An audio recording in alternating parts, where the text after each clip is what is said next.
A graça e paz, bem-vindos a mais um devocional onde nós iremos ler a Bíblia Sagrada. Nós estamos lendo de Gênesis até Apocalipse, um pouquinho cada dia, e no fim de dezembro, no dia 31 de dezembro, nós devemos ter lido a Bíblia inteira. Nós também paramos para refletir um pouco sobre o que o texto traz, reflexões um pouco mais curtas, não aprofundamos tanto. Mas para a gente pensar e refletir aquilo que o Senhor tem para as nossas vidas. Queria convidar você para começarmos esse devocional com uma oração. Senhor, obrigado por mais esse dia. Obrigado, Pai, por mais essa oportunidade de ler a Tua palavra. Obrigado porque o Senhor é bom, porque as Suas misericórdias duram para sempre. Senhor, nos abençoa nesse período para que nós possamos compreender a Tua palavra, para que nós possamos absorver a Tua palavra, para que a nossa mente e coração estejam abertas para receber mais de Ti. Fica conosco, isso que eu te peço e te agradeço, em nome de Jesus. Amém. E aqui nós já começamos no 44º dia de devocional. Dia 44. Nós vamos ler Êxodo 35. Nós estamos vendo a parte em que Deus está trazendo a forma como os israelitas deveriam cultuar a Deus. Isso inclui todos os objetos que estão no templo, como utilizar esses objetos, como fazer os procedimentos para fazer tanto pedir perdão pelos pecados, quanto para fazer um momento de adoração. Nós, no capítulo 35, vamos continuar esse período. Diz o seguinte: todos que são artesãos talentosos, venham e façam tudo o que o Senhor ordenou. O tabernáculo, tanto a tenda como a cobertura, os colchetes, as armações, os travessões, as colunas e as bases, a arca e as varas para transportá-la, a tampa da arca, que é o lugar de expiação, a cortina interna que protege a arca, a mesa, as varas para transportá-la e todos os seus utensílios, os pães da presença, o candelabro, seus acessórios, as lâmpadas e o óleo de oliva para iluminação, o altar de incenso e as varas para transportá-lo, o óleo da unção e o incenso perfumado, a cortina para a entrada do tabernáculo, o altar do holocausto, a grelha de bronze do altar, as varas para transportá-lo e seus utensílios, a bacia de bronze e seu suporte, a cortina para as divisórias do pátio, as colunas e suas bases, a cortina para a entrada do pátio, as estacas do tabernáculo e o pátio e suas cordas, as roupas finamente confeccionadas para os sacerdotes vestirem durante o serviço no lugar santo, as roupas sagradas do sacerdote Arão e de seus filhos, que também são sacerdotes. Parece até que é uma listinha, um checklist de lista para que eles não esquecessem o que precisava ser feito. Verso 20. Então, toda a comunidade de Israel se despediu de Moisés. Todos aqueles cujo coração foi movido e cujo espírito foi tocado voltaram com ofertas para o Senhor. Trouxeram todos os materiais necessários para a construção da tenda do encontro, para a realização das cerimônias e para a confecção das roupas sagradas. Todos os que tinham o coração disposto, tanto homens como mulheres, vieram e trouxeram para o Senhor suas ofertas de ouro na forma de argolas, brincos, anéis e colares. Apresentaram todo tipo de objeto de ouro como oferta especial para o Senhor. Todos os que tinham fios de tecido azul, roxo e vermelho, linho fino e pelo de cabra para fazer tecidos, peles de carneiro tingidas de vermelho e couro fino os trouxeram. Todos os que tinham objetos de prata e bronze os entregaram como oferta para o Senhor. E todos os que tinham madeira de acácia a trouxeram para ser usada na obra que a gente vê o povo colaborando para construir o altar e os objetos para o culto a Deus. Todas as mulheres com habilidade para costurar e fiar prepararam fios de tecido azul, roxo e vermelho e tecido de linho fino. Todas as mulheres que se dispuseram usaram sua habilidade para fiar o pelo de cabra.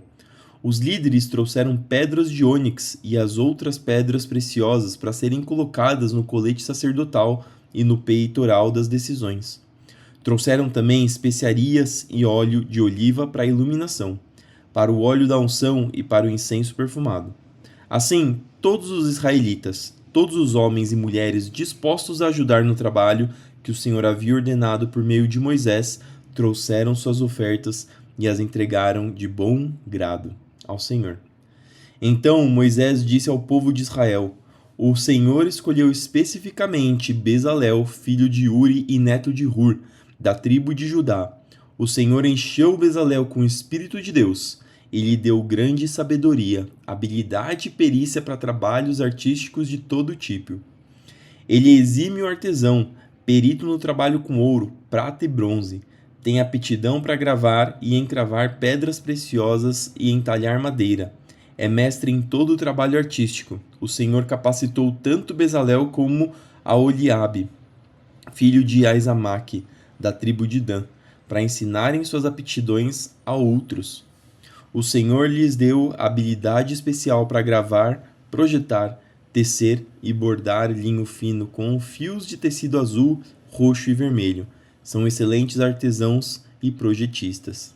Aqui Deus capacitando e escolhendo pessoas que são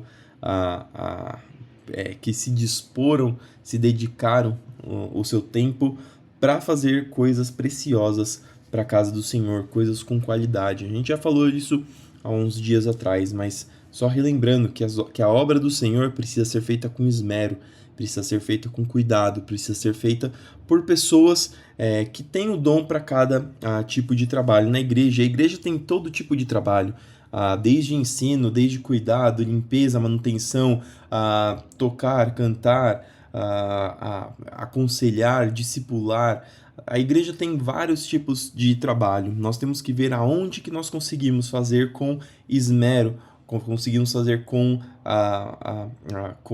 qualidade para o Senhor, para que o nome do Senhor seja glorificado e para que Ele se alegre do nosso trabalho. Capítulo 36. O Senhor deu sabedoria a Bezalel e a Aholiabe e aos demais artesãos talentosos e os capacitou com habilidade e entendimento para realizarem todas as tarefas relacionadas à construção do tabernáculo. Eles o construirão conforme o Senhor ordenou. Moisés chamou Bezalel, Aholiabe e os demais artesãos especialmente capacitados pelo Senhor e que estavam dispostos a realizar a obra. Moisés lhes deu o material doado pelos israelitas como oferta para a construção do santuário. O povo, porém, continuava a trazer voluntariamente mais ofertas todas as manhãs. Por fim, os artesãos que estavam trabalhando no santuário interromperam a obra e informaram a Moisés: O povo trouxe mais do que o suficiente para completarmos o trabalho que o Senhor nos ordenou. Então Moisés deu a seguinte ordem, que foi transmitida a todo o acampamento: Homens e mulheres, não preparem mais ofertas para o santuário, temos o suficiente. Assim, o povo parou de trazer suas ofertas. Suas contribuições foram mais que suficiente para completar todo o projeto. Os artesãos habilidosos fizeram para o tabernáculo 10 cortinas de linho finamente tecidos. Bezalel enfeitou as cortinas com fio de tecido azul, roxo e vermelho e com querubins bordados com habilidade. As 10 cortinas eram exatamente do mesmo tamanho, com 12,6 metros de comprimento e 1,8 metro de largura. Juntaram 5 das cortinas para formar uma cortina longa, e depois juntaram 5 restantes para formar outra cortina longa. Bezalel fez 50 laços de tecido azul e prendeu-os ao longo da borda da última cortina de cada conjunto. Os 50 laços ao longo da borda de uma cortina coincidiram com os 50 laços ao longo da borda da outra cortina. Em seguida, fez 50 colchetes de ouro e prendeu as cortinas longas umas às outras. Deste modo, o tabernáculo foi formado de uma só peça contínua. Fez também 11 cortinas de tecido de pelo de cabra para cobrir o tabernáculo. Essas 11 cortinas eram todas exatamente do mesmo tamanho, com 13,5 metros de comprimento e 1,8 metros de largura. Bezalel juntou 5 das cortinas para formar uma cortina longa e depois juntou as 6 restantes para formar outra cortina longa. Fez 50 laços para a borda de cada cortina longa. Fez ainda 50 colchetes de bronze para prender as cortinas longas uma à outra. Desse modo, a cobertura da tenda foi formada de uma só peça contínua. Por fim, completou a cobertura da tenda com uma camada protetora feita de peles de carneiro tingidas de vermelho e uma camada de couro fino. Para a estrutura do tabernáculo, Bezalel construiu armações de madeira de acácia. Cada armação tinha 4,5 metros de altura e 67,5 centímetros de largura, com 2 hastes na parte inferior de cada armação. Todas as armações eram idênticas. Construiu 20 armações para sustentar as cortinas do lado sul do tabernáculo. Fez também 40 bases de prata, 2 para cada armação, de modo que as hastes se encaixavam firmemente na base. Para o lado norte do tabernáculo, construiu outras 20 armações, com 40 bases de prata, 2 bases para cada armação. Fez 6 armações para a parte de trás, o lado oeste do tabernáculo, junto com mais 2 armações para reforçar os cantos das 2 extremidades do tabernáculo. As armações dos cantos foram emparelhadas na parte inferior e firmemente ligadas uma à outra, na parte superior com uma argola, formando um só suporte de canto. Todos os suportes de canto foram feitos dessa maneira. Havia, portanto, 8 armações na parte de trás do tabernáculo, encaixadas sobre 16 bases de prata, 2 bases de baixo de cada armação. Só uma pausa nesse momento, porque se vocês pararem para ver, isso que nós estamos lendo é praticamente uma repetição do que foi dito alguns capítulos atrás. Nos capítulos atrás, Deus mandou as instruções para Moisés, e aqui ele está repetindo o que foi efetivamente feito. E é interessante da gente notar que o que Deus falou, o povo estava pronto e disposto a construir. E apesar de parecer talvez um pouco entediante, até diria, a gente ler as mesmas instruções 2 vezes, aqui a gente tem uma comprovação de que tudo aquilo que Deus mandou ser feito foi feito exatamente da mesma forma pelo povo. O povo israelita estava preocupado em seguir as ordens de Deus, seguir até os mínimos detalhes. Por mais que fosse grande o trabalho, por mais que talvez não fizesse sentido para alguns, ou talvez algumas pessoas tivessem em suas mentes que existisse algum plano melhor, alguma estrutura melhor, ainda assim eles foram fiéis e seguiram exatamente as instruções como Deus havia mandado.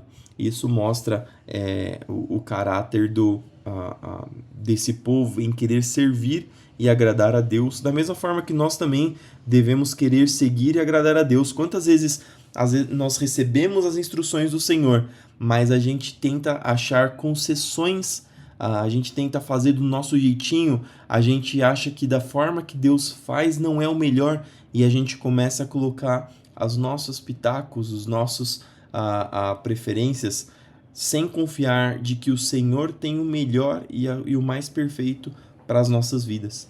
Então, que a gente possa aprender com esses artesãos, com o povo de Israel, que estavam prontos para fazer a vontade de Deus, e estavam prontos para fazer a vontade de Deus da maneira que Deus tinha mandado. Verso 31. Em seguida, fez travessões de madeira de acácia para ligar as armações, 5 travessões para o lado norte do tabernáculo e 5 travessões para o lado sul. Fez também 5 travessões para a parte de trás do tabernáculo, que ficava virada para o oeste. Fez o travessão central ligado a meia altura às armações. Estendeu-se de uma ponta a outra do tabernáculo. Revestiu as armações com ouro e fez argolas de ouro para sustentar os travessões. Depois, revestiu com ouro os travessões. Para o interior do tabernáculo, Bezalel confeccionou uma cortina especial de linho fino, trançado com fios de tecido azul, roxo e vermelho, com querubins bordados com habilidade. Fez para a cortina 4 colunas de madeira de acácia e 4 ganchos de ouro. Revestiu as colunas com ouro e apoiou-as sobre as 4 bases de prata. Em seguida, fez outras cortinas para a entrada da tenda, confeccionou-a com linho finamente tecido e bordou-a artisticamente, usando fios de tecido azul, roxo e vermelho. Pendurou a cortina em ganchos de ouro presos a 5 colunas. Revestiu com ouro as colunas, seus capitéis e seus ganchos, e mandou fundir para elas 5 bases de bronze. E agora nós vamos para Mateus 27, do 32 ao 66.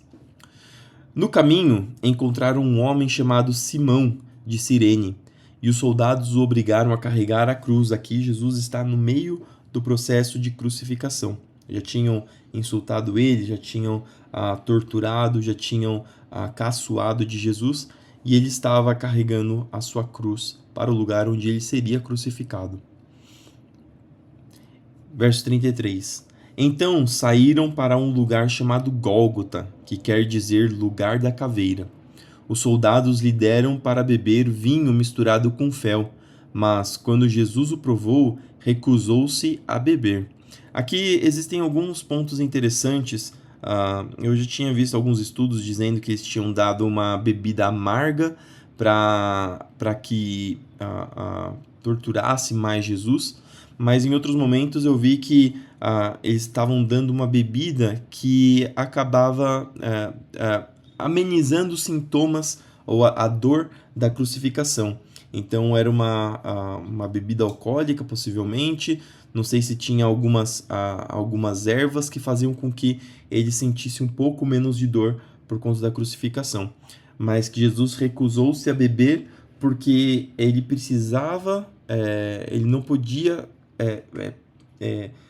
parar aquele sofrimento que ele estava para receber, porque o castigo implicava em ele sentir o sofrimento, o castigo implicava em ele sentir a ira de Deus sobre ele. Então, tem alguns estudiosos que dizem que Jesus recusou a se beber por conta desse motivo. 35. Depois de pregá-lo na cruz, os soldados tiraram sortes para dividir suas roupas. Então sentaram-se em redor e montaram guarda. Acima de sua cabeça estava presa uma tabuleta com a acusação feita contra ele. Este é Jesus, o Rei dos Judeus. 2 criminosos foram crucificados com ele, um à sua direita e outro à sua esquerda. O povo que passava por ali gritava insultos e sacudia a cabeça em zombaria. Você disse que destruiria o templo e o reconstruiria em 3 dias? Pois bem, se é o Filho de Deus, salve a si mesmo e desça da cruz. Os principais sacerdotes, os mestres da lei e os líderes do povo também zombavam de Jesus. Salvou outros homens, mas não pode salvar a si mesmo? Diziam. Quer dizer que ele é o rei de Israel. Que desça da cruz agora mesmo e creremos nele.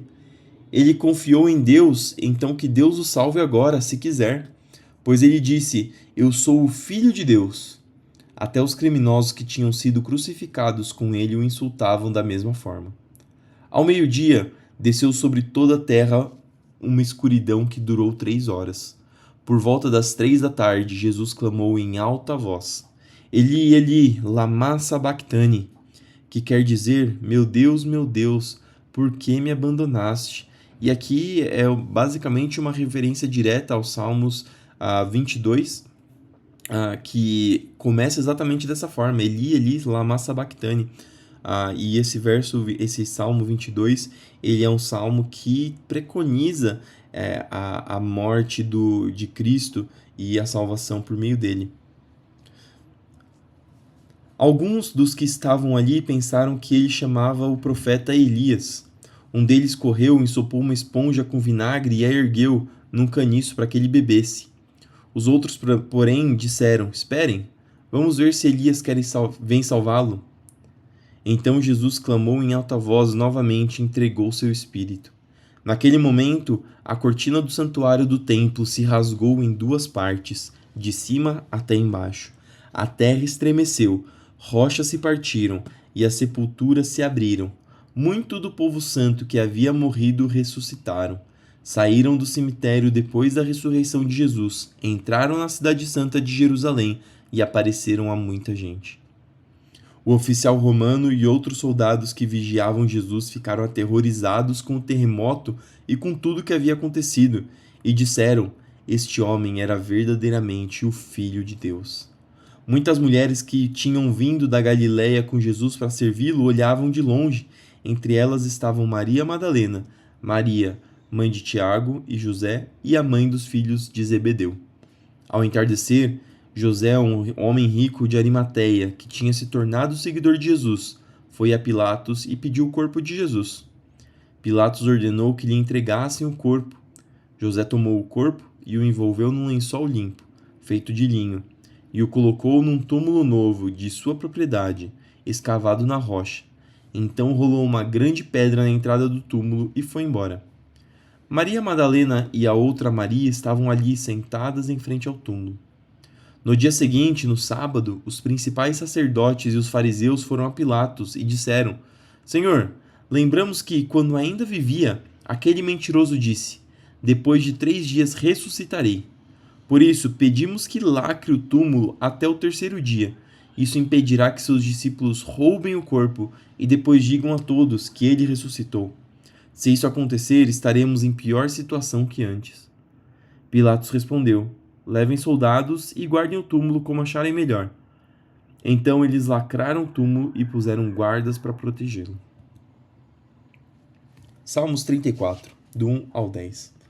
Salmo de Davi sobre a ocasião em que se fingiu de louco diante de Abimeleque, que o expulsou de sua presença. Louvarei o Senhor em todo o tempo, meus lábios sempre o louvarão. Somente no Senhor me gloriarei, que todos os humildes se alegrem.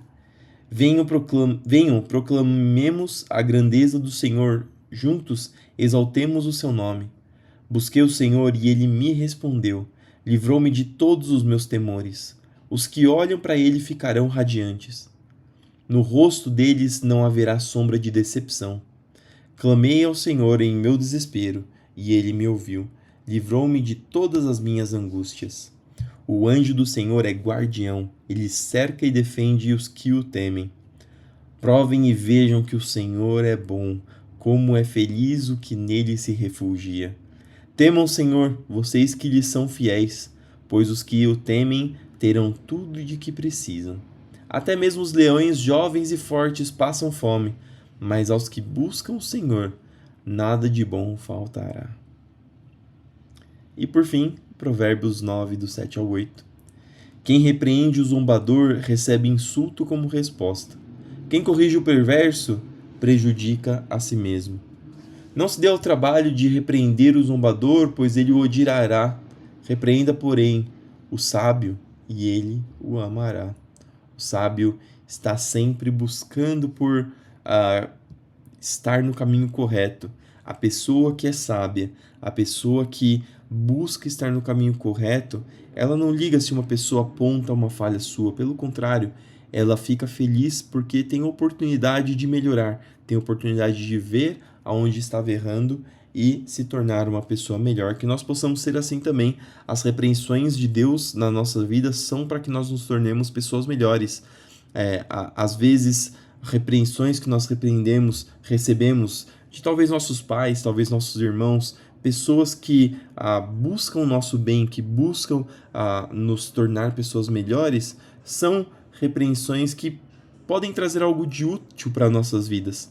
E mesmo que possa não parecer fazer sentido no momento, principalmente porque quando nós somos repreendidos, quando alguém tenta dizer algo que vai contra aquilo que nós queremos, nossas vontades, nossas convicções, a princípio nós temos a tendência de recusar essas ideias, essas palavras, mas que pelo menos a gente pare e pense, será que realmente isso não está me prejudicando, essa ação minha não está me prejudicando?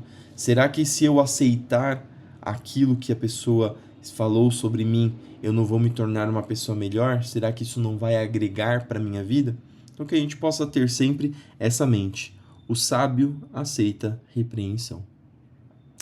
E essas foram as palavras de hoje. Espero que você possa ter sido edificado, espero que você possa continuar meditando nessas palavras e que Deus possa continuar falando no seu coração. Vamos terminar com uma oração? Senhor, obrigado, Pai, por mais essa palavra, obrigado por essa oportunidade de te conhecer cada vez mais. Abençoa para que essas palavras se fixem em nossos corações e para que nós possamos cada dia mais aprender sobre Ti. Senhor, abençoa para que essas palavras não se percam, para que a Tua vontade, através delas, se revele em nossas vidas. Abençoa, Senhor, aqueles que vão trabalhar, aqueles que vão estudar, aqueles que vão ficar nos seus lares fazendo qualquer outra atividade, Senhor, para que tudo que nós fizermos seja para a Tua glória. Seja, Senhor, para a edificação da Tua igreja, seja, Senhor, para o louvor do Seu nome. Senhor, abençoa aqueles que estão doentes para que o Senhor traga cura, libertação. Abençoa aqueles que estão desempregados para que o Senhor possa abrir portas de empregos e trazer sustento. Abençoa aqueles que estão perdidos para que o Senhor possa trazer a direção. Abençoa aqueles que estão cansados para que o Senhor possa renovar as forças. Senhor, continua com sua igreja, levantando cada vez mais. Abençoa para que nós possamos continuar vivendo, Senhor, de modo a te honrar, de modo a nos parecer cada vez mais com Cristo. Fica conosco hoje e sempre. Isso é o que eu te peço e te agradeço. Em nome de Jesus. Amém. Que você tenha um dia abençoado, que você possa continuar refletindo nas palavras que lemos hoje e para que tudo que você fizer seja para a glória de Deus. Fique com Deus e até amanhã para mais um devocional.